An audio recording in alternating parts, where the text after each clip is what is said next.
CTCC et la CSN ont vu dans leur rang des personnages qui sont devenus historiques, non seulement au plan syndical, mais au plan national québécois.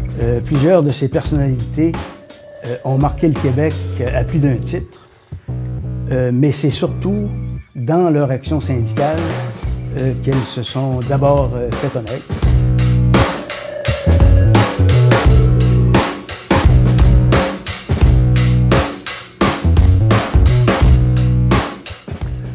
Les personnages marquants au niveau de la CSN, c'est sûr que si on prend le premier président nommé Beaulieu, imaginez-vous en 1921 se mettre en tête puis de prendre en charge un mouvement syndical en 1921.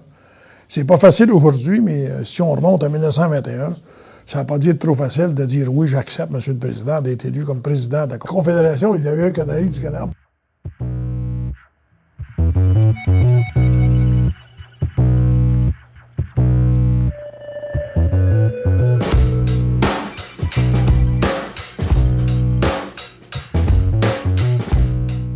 Alfred Charpentier, qui était un travailleur de Montréal, membre de l'Union américaine, il s'est rendu compte que c'était anormal que des travailleurs québécois de langue française soient membres de syndicats américains. Alors, il a écrit un livre, tout travailleur de la construction qu'il était, il a écrit un livre qui s'appelle « Ma conversion au syndicalisme catholique ». Alfred Charpentier, c'est un président, moi je vous dis ce que j'ai lu, puisqu'on m'en a compté, j'ai parlé avec Gérard Picard à l'époque.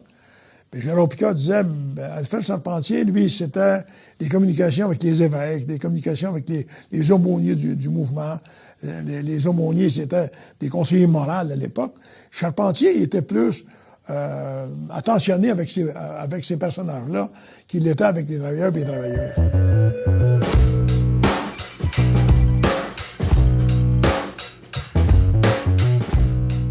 Alfred Charpentier, en 1946, est battu au congrès de la CSN par Gérard Picard, qui était secrétaire général à l'époque.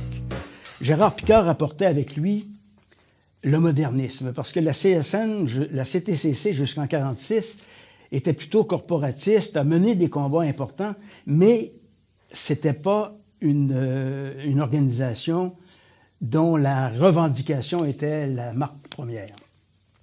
Gérard Picard arrive, c'est un journaliste de Québec, d'une intelligence fulgurante, un tout petit homme, 5 pieds 2 maximum, mais d'une intelligence et d'une clarté d'expression. Le mouvement se transforme avec Picard. Picard qui est un personnage très important à la CSN. On avait même une salle, la salle de l'exécutif porte son nom, la salle Gérard Picard, parce qu'on sait que Gérard Picard, c'est lui qui a probablement tout bouleversé la CSN de fond en comble, en décidant avec Marchand à l'époque aussi, avec Jean Marchand, qui lui est secrétaire général de Picard, de déconfessionnaliser la CSN. À l'époque, on était membre de la Confédération des travailleurs canadiens du Canada. Et Picard, lui, pour déconfessionnaliser le mouvement, il fait en sorte que les membres, ils sont membres des syndicats et non pas de la CSN. Il déconfessionnalise la CTCC, ça devient la CSN, et les membres de la CSN, ce sont ces syndicats. Et Picard a joué un rôle plus qu'important. C'était un homme sensationnel.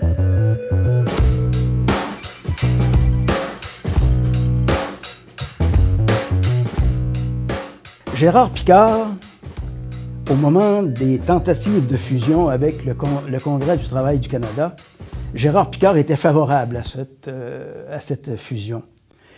C'était Jean Marchand qui s'y était opposé. Jean Marchand qui avait quand même des sensibilités québécoises à l'époque et qui était secrétaire général sous Gérard Picard. Jean Marchand, dont on dit qu'il a été sans doute le plus grand orateur que le Québec a pu produire. Ceux qui l'ont connu et qui l'ont entendu se souviennent d'un homme qui pouvait soulever les foules de façon extraordinaire, mais qui en même temps était plutôt craintif par rapport à la puissance qu'il pouvait dégager. Et Jean Marchand a fini sa carrière à Ottawa, et c'est ce qui a fait dire à Pierre Vadeboncoeur, qui avait beaucoup milité avec lui, qu'il n'aimait pas les Beethoven qui finissent en Rossini.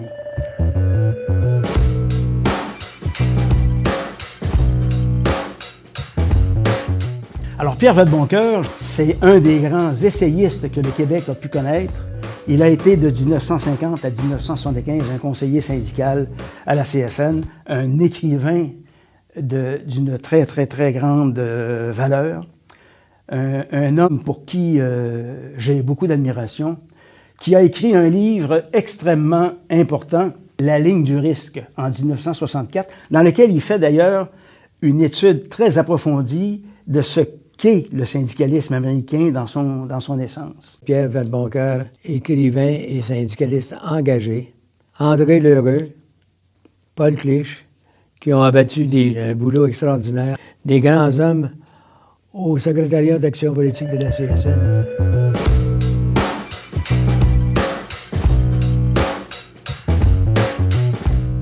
Michel Chartrand est entré comme président du Conseil central en décembre 68. C'est lui que j'ai connu le plus parce que j'ai travaillé avec lui. Je suis entré comme secrétaire général en janvier 69, à sa demande, dans le cadre d'un programme qui s'appelle le Deuxième Front, adopté au mois d'octobre 68 en congrès de la CSN. Le Deuxième Front, c'est pas très compliqué, c'était pour défendre les travailleurs syndiqués en dehors des conventions collectives. Ça dit tout ce qui touche le quotidien. Michel Chartrand, qui était président, a fait en sorte que le Conseil central de Montréal axe tous ses efforts vers la mise en marche du Deuxième Front. Michel Chartrand, un compagnon de lutte de Pierre Vadeboncoeur, a aussi marqué la CSN en tant que président du Conseil central de Montréal et surtout en tant que défenseur porte-parole de la question de la santé et sécurité au travail.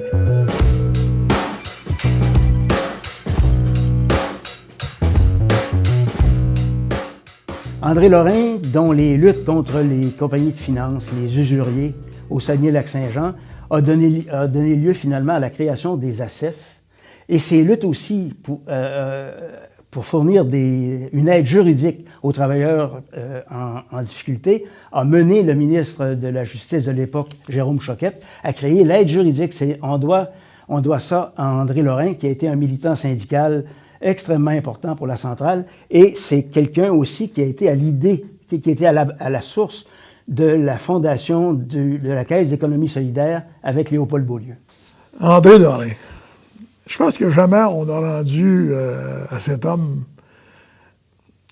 ce qui lui revenait, parce que Lorrain a fait beaucoup.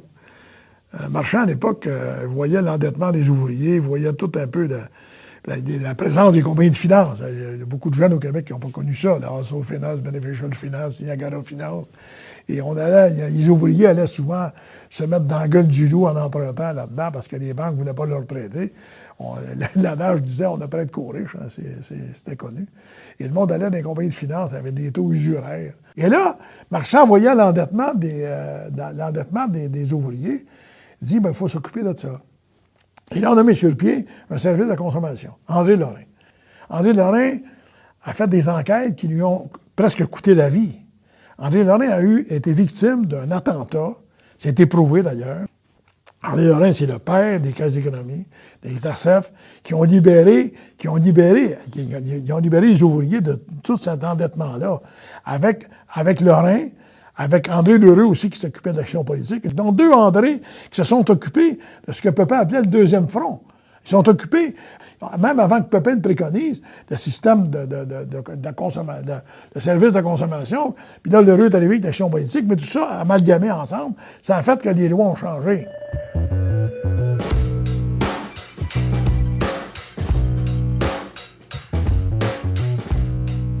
L'arrivée de Pepin, de Marcel Pepin en 1965, ça s'est fait un peu, de façon quasiment incognito. Mais je peux-tu vous dire que Pepin est sorti de l'ombre, ça prétendrait rien.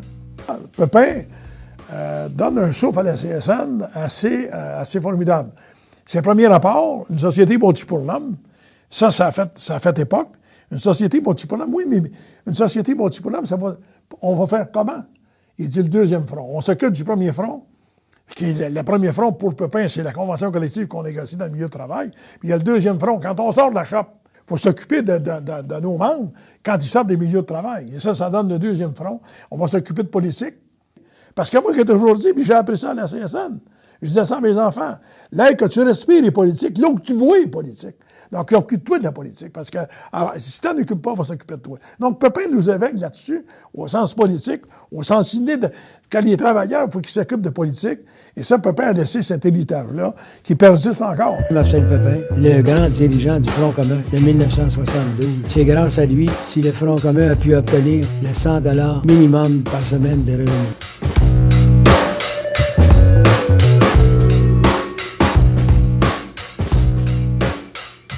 Et là, il est succédé par Norbert Rodrigue. Lui, Norbert, probablement, c'était le président le plus méritoire, si je peux parler comme ça.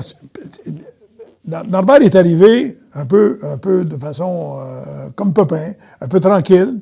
Il arrivait de la puissante Fédération des affaires sociales. Il avait été président de la Fédération des affaires sociales. Et là, il débarque.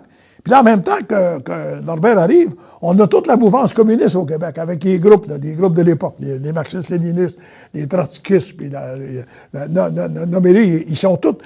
ils sont dans nos syndicats, puis ils sont des agitateurs comme il n'y en a pas. Et Norbert a géré toute cette crise-là avec tout ce que ça comporte, avec tout ce que ça l'amène. Puis il a marqué l'histoire pour ça. Il a marqué l'histoire de la CSN pour sa façon qu'il a eu à lui de gérer cette crise-là qui nous attaquait de toutes parts. L'attaque politique, mais la super attaque politique qui voulait que c'était plus que ce que Pépin disait, parce que les autres, ils voulaient un parti ouvrier, en tout cas. Mais Norbert a géré cette crise. J'appelle ça une crisette, là, mais une crise qui a perduré. Norbert a été très, très méritoire de gérer tout ça.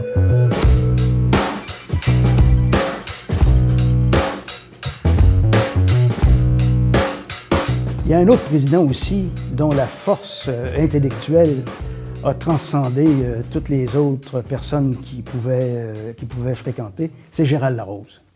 Gérald Larose a été la personne qui a occupé la présidence de la CSN durant le plus grand nombre d'années, c'est-à-dire de 1983 à 1999. C'est quelqu'un aussi, Gérald Larose, qui a opéré un virage parce que le syndicalisme s'est transformé de la même manière que la société québécoise s'est transformée.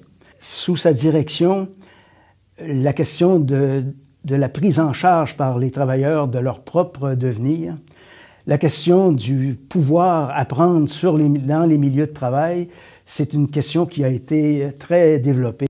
Larose a laissé une marque importante au niveau du mouvement. A marqué le mouvement de par sa façon d'approcher, je disais pas la politique, mais le politique. Larose a attaqué le politique d'une façon assez de front.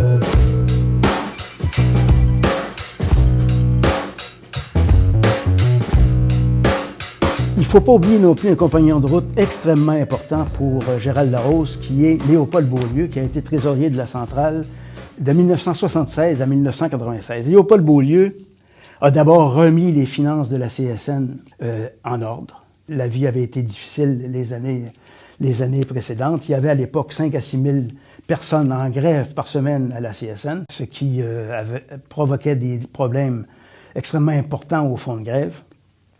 Léopold Beaulieu a mis son imagination aussi à créer des outils qui vont faire leur marque. J'en nomme quelques-uns. Bâtirante, MCE Conseil. C'est un militant de la Caisse des travailleurs de Québec qui est devenu aujourd'hui la Caisse solidaire. Et c'est surtout le président-directeur général qui a créé Fonds d'action en 1996.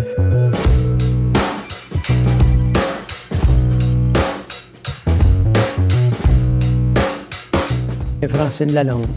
Francine Lalonde était à ce moment-là présidente de la Fédération nationale des enseignants et enseignantes du Québec, la FNEC. Elle était parmi les plus militantes et les plus progressistes au Conseil confédéral de la CSN, souvent en appuyant le Conseil central de Montréal, particulièrement les prises de position de Chartrand.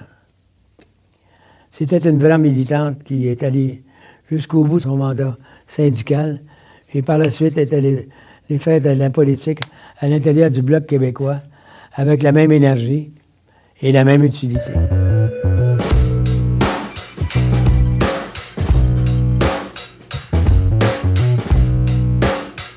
Monique Simard a fait sa marque à la CSN en mettant en avant la question de l'équité salariale, l'égalité des hommes et des femmes. Ces questions-là n'auraient pas été ce qu'elles ont été sans l'apport extrêmement important de Monique Simard. Et c'est sous la présidence de Claudette Carbonneau, la première femme à occuper le poste de président de la CSN, que la question de l'équité salariale a finalement été réglée après, je dirais, une vingtaine d'années de revendications, de combats, de négociations, etc.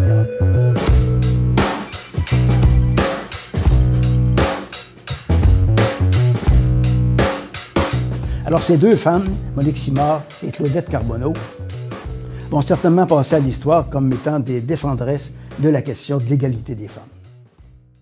Probablement, le plus grand succès de Claudette, c'était l'équité salariale, un combat qu'elle a mené puis qu'elle a conclu avec d'autres femmes du mouvement, avec Monique Simard, avec tous ceux qui ont passé, qui se sont battus pour l'installation d'un comité de conditions féminines. C'était pas acquis. Et Claudette faisait partie de la mouvance. Et la façon qu'elle a réglé l'équité salariale, mais chapeau Claudette, parce que ça lui appartient.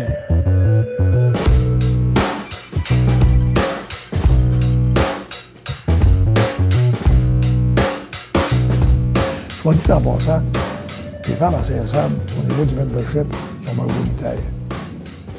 Peut-être que jamais personne ne vous l'a dit. Hein. Au niveau de la CSN, au niveau des 300 000 membres, il y a plus de femmes que de gars. Fait que ça, c'est important de souligner ça. Avec la structure salariale du nombre de personnes libérées dans ce mouvement-là, le nombre de salariés qu'on a, moi je dis une chose. Avec cet appareil-là, la journée que ça va se battre ensemble, ça va se battre dans le même but, le premier ministre, tous les matins, il va nous appeler pour savoir ce qu'il fait.